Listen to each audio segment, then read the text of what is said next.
All right, guys, Wayne here. So I noticed the last video I did, the Adam and Eve Didn't Exist full documentary. That documentary got a lot of comments and a lot of people had a lot of things to say. And so I want to actually go through the comments. Probably going to get like a bag of chips or something like that and read the comments as I eat. And I want to go through some of the concerns, the questions, and even the hate that people gave me, because I want people to really understand what I'm saying and what I'm not saying, because I am a Christian. Jesus is the Lord.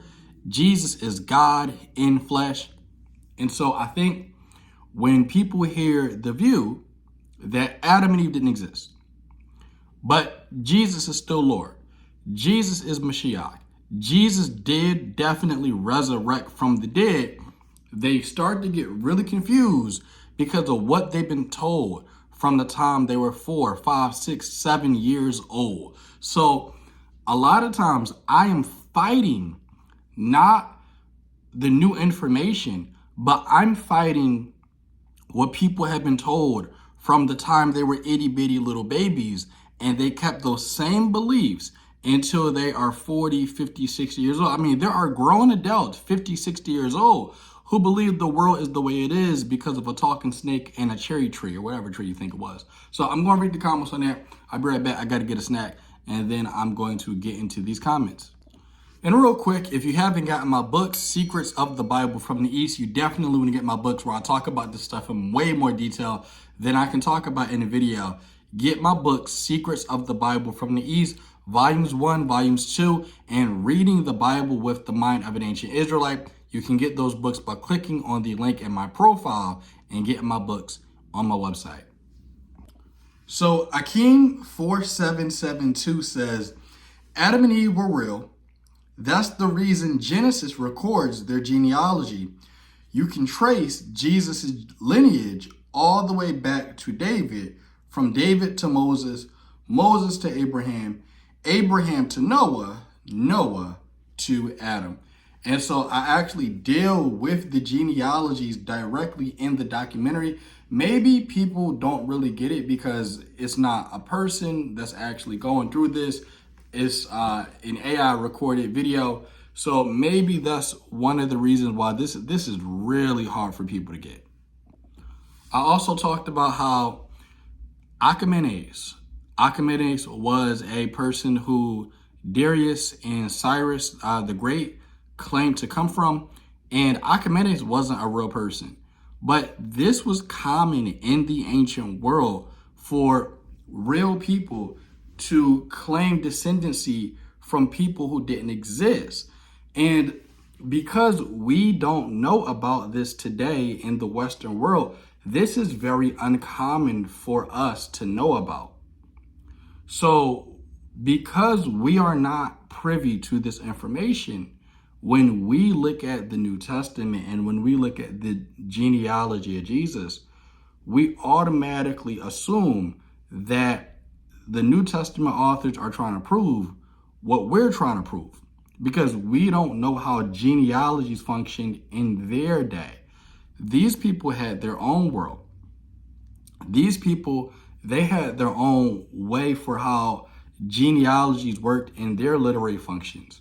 Just like we have, right? Are things that we do in literary functions today that they wouldn't do, right? So I get how that can be really, really, really confusing. And if you've never heard this information before, you will say, what are you talking about, et cetera, et cetera. So just because Adam is in Jesus' genealogy, that doesn't mean that he existed, because there are plenty of other people who are in the genealogies of other ancient people, and those eponymous ancestors don't exist either. It was common. This was a common thing for people to have eponymous ancestors in their genealogy. By the way, the Hellenes, some of them claim that they descended from Helen of Troy, who is an eponymous person. So I actually covered this in the documentary, but maybe I need to go really slow with this. So In the Western world, we are used to seeing one type of genealogy. We call that type of genealogy, it is called a vertical genealogy. A vertical genealogy is from top to bottom, and that does show who descended from who. But in the ancient world, they had different types of genealogies. They had vertical genealogies, they had horizontal genealogies, and they had genealogies that were based on eponymous ancestors. And a lot of times, these genealogies were blended together. So when you look at the genealogy of Adam going all the way down to Enoch and etc., that is a genealogy that is a horizontal genealogy that is mixed with eponymous ancestors. So when people make the argument that, well, Adam has to be a real person because he's in Jesus's genealogy, well, what that shows is people in modern times don't understand how genealogies function. Sometimes people would create genealogies filled with eponymous ancestors just to argue points. And this is what happened with Enoch. I talk about this in Secrets of the Bible from the East, Volume 2, how the person of Enoch was created as a polemic against another genealogical folklore called the Sumerian king list. And I talk about that stuff in the books. I'm not going to talk about that now, but people created genealogies. People created eponymous ancestors so that they could argue against other people. So this was common. This was common for people to claim they came from Achaemenid. People claimed that they came from Romulus and Remus. People claimed that they came from Helen of Troy, right? And none of these people existed. Romulus and Remus is like the Greek version of Jacob and Esau. So it's uncommon for us to understand how genealogies in the ancient world function. But just because it's uncommon for us to understand how these things work, that doesn't mean that this information isn't true. And a lot of times when I present this information, what people are really saying is, I've never heard this information before. This can't be true. Well, there's a lot of things I know that a lot of people haven't heard of before, but this is true and this is what the data shows. And I'm sorry to tell you, this is just what the information is. And like I said before, this doesn't mean that Jesus didn't exist. Jesus definitely existed and was a real person. But Jesus's genealogy is a blend between eponymous ancestors and people who really did exist. And everybody had eponymous ancestors in the ancient world. And so Jesus, who also lives in the ancient world, you should expect for Jesus to have eponymous ancestors, just like anybody else in the ancient world had eponymous ancestors.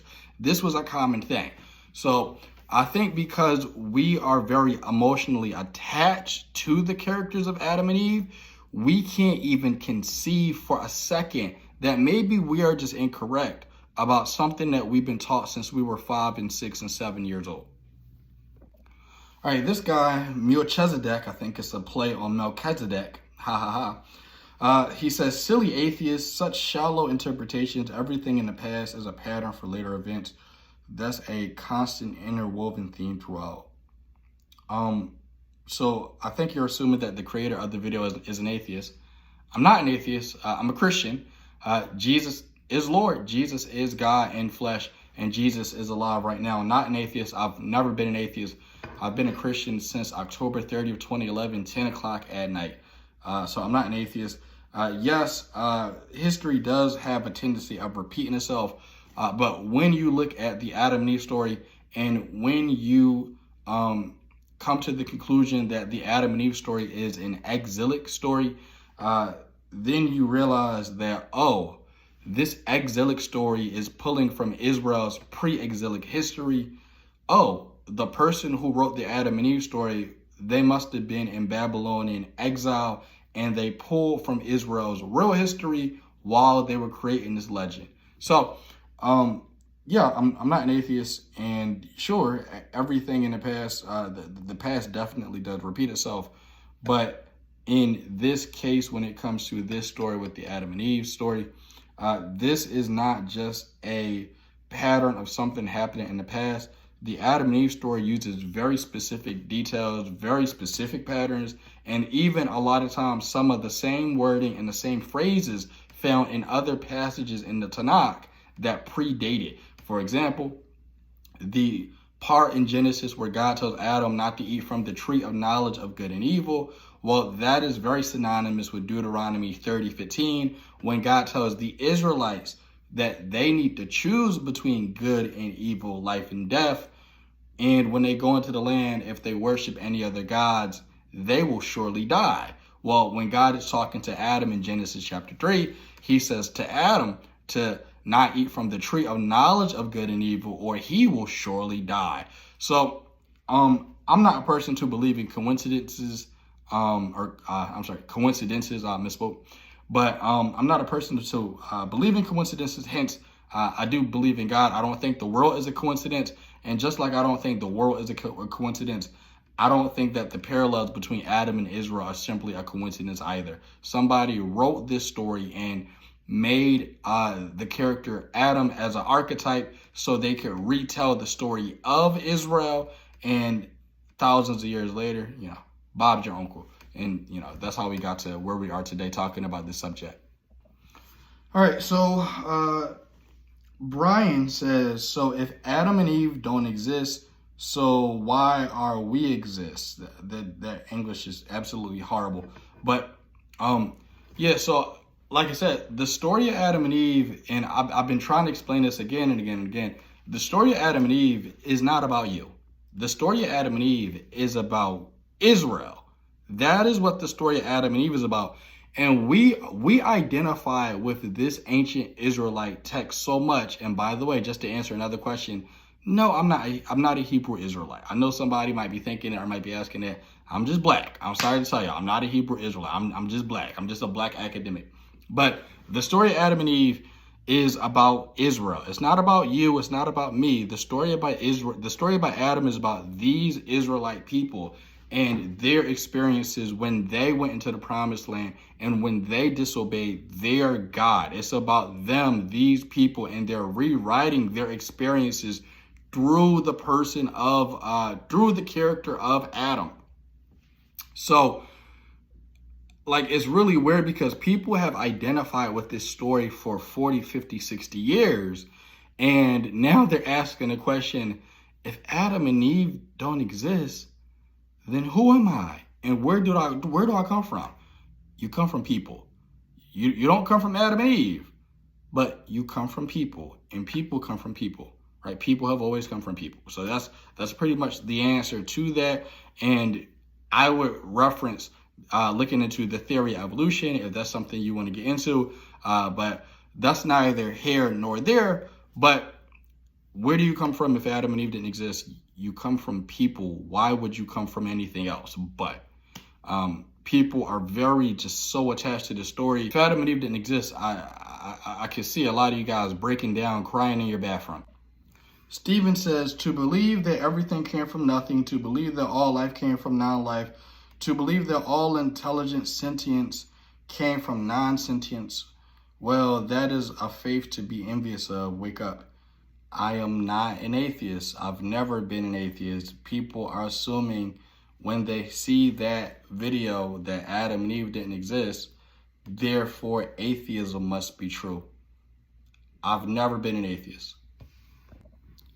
Bro, I think it's Bro 6821. He says, yeah, not the white Adam and Eve, but the black Adam and Eve existed. Okay. Whatever floats your boat. All right. Ryan says, the Bible is literally true and scientifically accurate. Adam and Eve are most definitely not a metaphor. They have lifespans and children. I already dealt with that. Metaphors don't have children.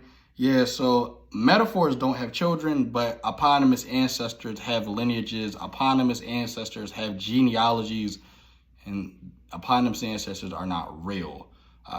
Helen of Troy has a genealogy. Achaemenes has a genealogy. Romulus and Remus has a genealogy. These are eponymous ancestors. By the way, Julius Caesar, real person. Julius Caesar claimed to come from Ares and Aphrodite. So we know that Julius Caesar didn't come from Ares and Aphrodite, right? We don't even have any evidence that Ares and Aphrodite is real, but if you want to believe they're real, hey, whatever floats your boat. But just because Ares and Aphrodite don't exist, that doesn't mean that Julius Caesar just pops out of nowhere. It doesn't mean that Julius Caesar just goes into the quantum vacuum. So we don't disregard Julius Caesar's existence just because he claims to come from people or deities who don't exist. That's fine. He can claim to descend from people who don't exist all he wants, but we know that Julius Caesar was a real person. So then he says the only two scientific options are creation or evolution. No, those are not the two only options. There are Christians who do accept the theory of evolution. I am one of them. I do accept that the theory of evolution is a fact. It's a fact. There are people who don't understand evolution, and there are people who do not. And then there are people who understand evolution but reject evolution because of their religious biases. You said, due to the mathematics behind human population groups, you can safely rule out any chance of humans existing 10,000 BC or more. Okay, you didn't give any evidence for that. Those who teach that the Exodus did not have as many people as it did, which is between, okay, and now you're going on a tangent that's kind of crazy, blah, blah, blah, blah, blah, blah, blah, blah, blah, blah. He says, after only watching 1 minute, I can't be bothered to watch anymore. So I see why you're saying the stuff you're saying. If you only watch 1 minute of a 20-minute documentary and this is what you have to say, I'm not really impressed. This is awful. And Ryan, I don't know how you crossed the street. This is absolutely terrible. But good day to you, sir. Okay, the Hanok 30 says, there's a lot of misinformation in his YouTube video. The mostly Hebrew Old Testament is way too big to have been written in Babel. I didn't say that most of the Hebrew Old Testament was written in Babylon. A lot of it was already completed before Babylon, which shows that you didn't watch the video and you may need to clean your ears out. There may be something wrong with you. How people are coming to these conclusions about things that the video never said is interesting. So I said that Genesis chapters 1 to 11 was written in Babylonian captivity. And we have a lot of reasons as academics on why this is the case. You said the descendants of the exiled Jews likely would have lost their fluent knowledge of Hebrew to write the Hebrew Old Testament in Hebrew.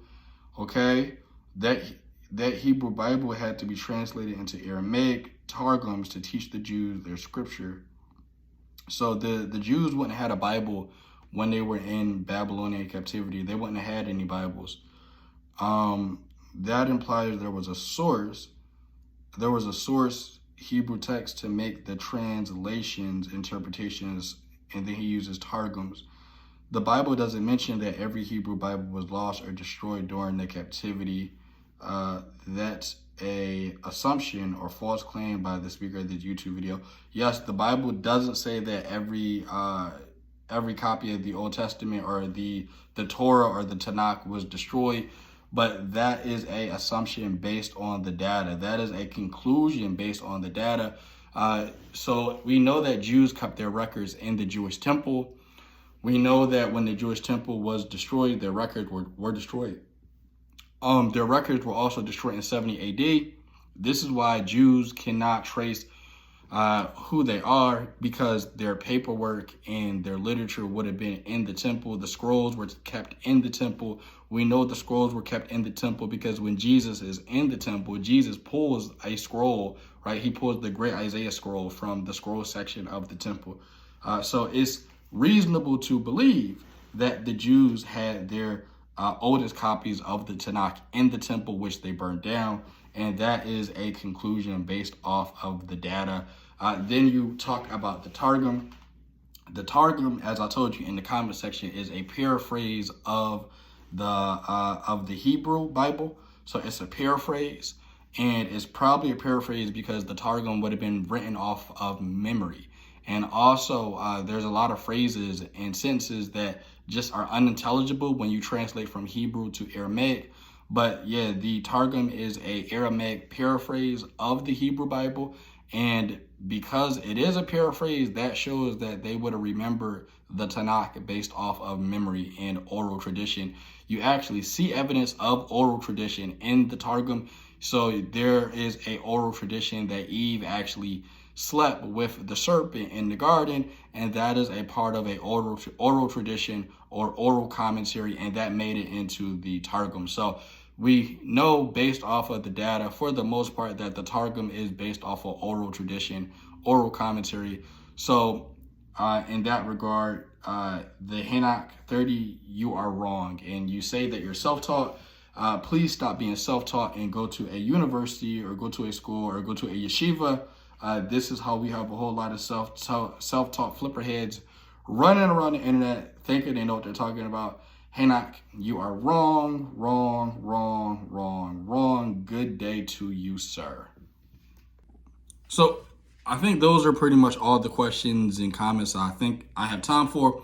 But I do want to clarify some things. So I think what people think that I'm doing is people think that I'm trying to disprove the Bible. I'm not trying to disprove the Bible. What I'm doing as a biblical scholar is I am trying to bring the scholarship to everyday people.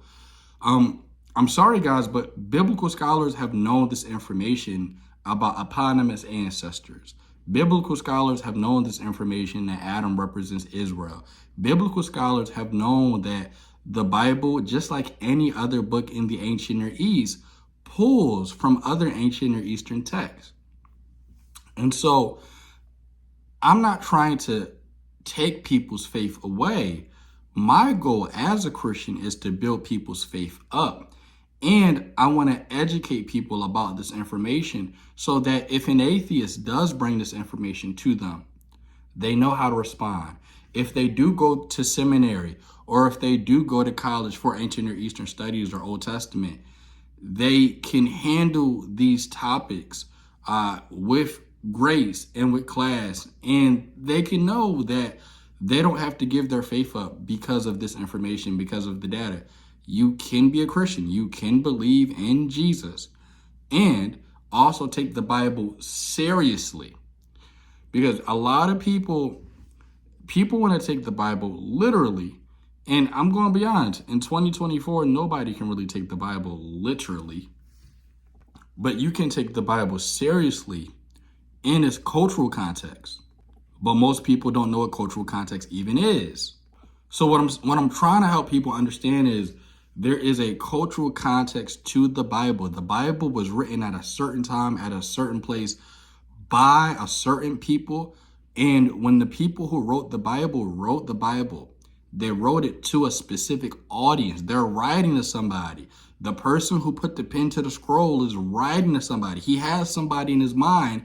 And when he's writing to his audience, he's writing in a way that they would have understood. And he's using literary styles that everybody else in the ancient world are using too. He's going to use meta-narrative. He's going to use eponymous ancestors because everybody else in the ancient world did that. And that's what his audience would have understood. And the person writing the text, that's what he would have understood because that was the world he lived in.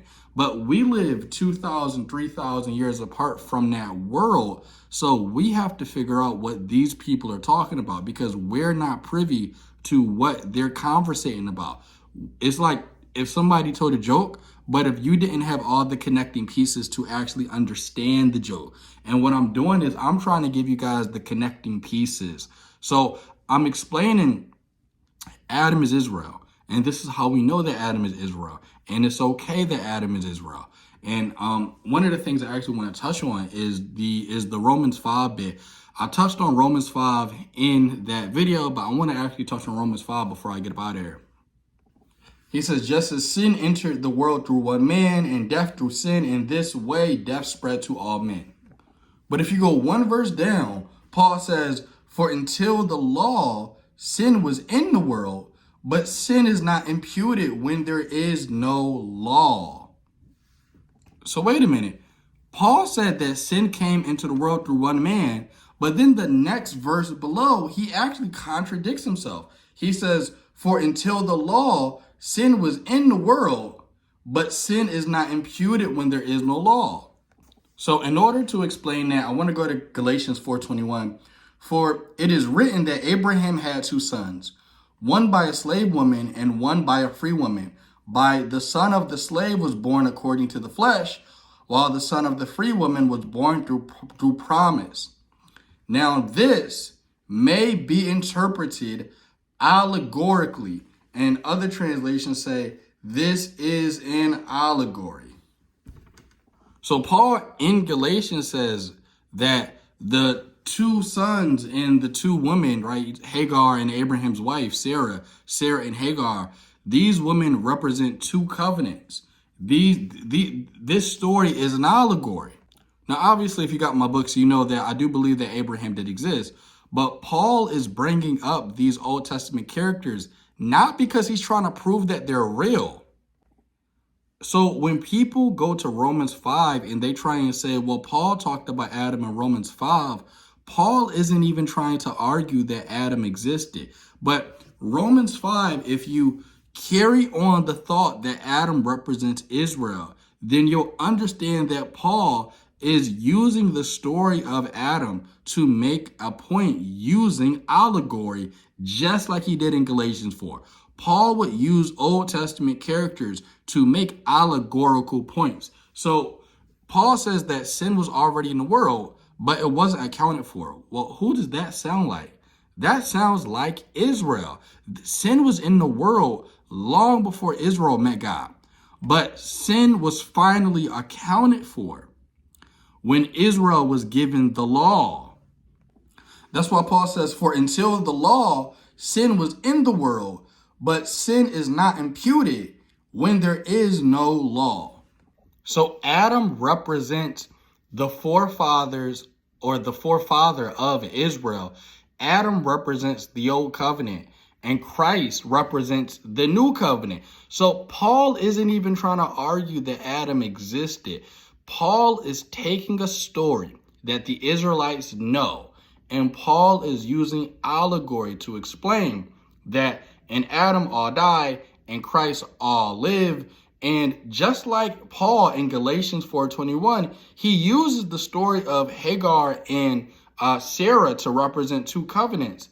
He's doing the same thing with Adam and Christ, and he's showing that Adam and Christ are representing two covenants as well. This is an allegory. This doesn't mean that Jesus didn't exist, and it doesn't mean that Abraham and Sarah's wives didn't exist, but Paul is using these stories in an allegorical way so that he can connect the dots about the old covenant and the new covenant.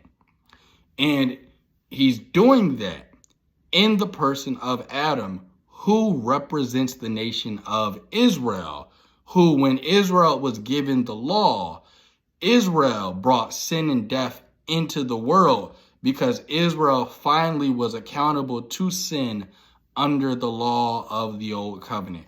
Sin was already in the world, but sin wasn't accounted for until God made a covenant with Israel, not with China, not with Australia, not with Egypt, not with Babylon. God made a covenant with Israel.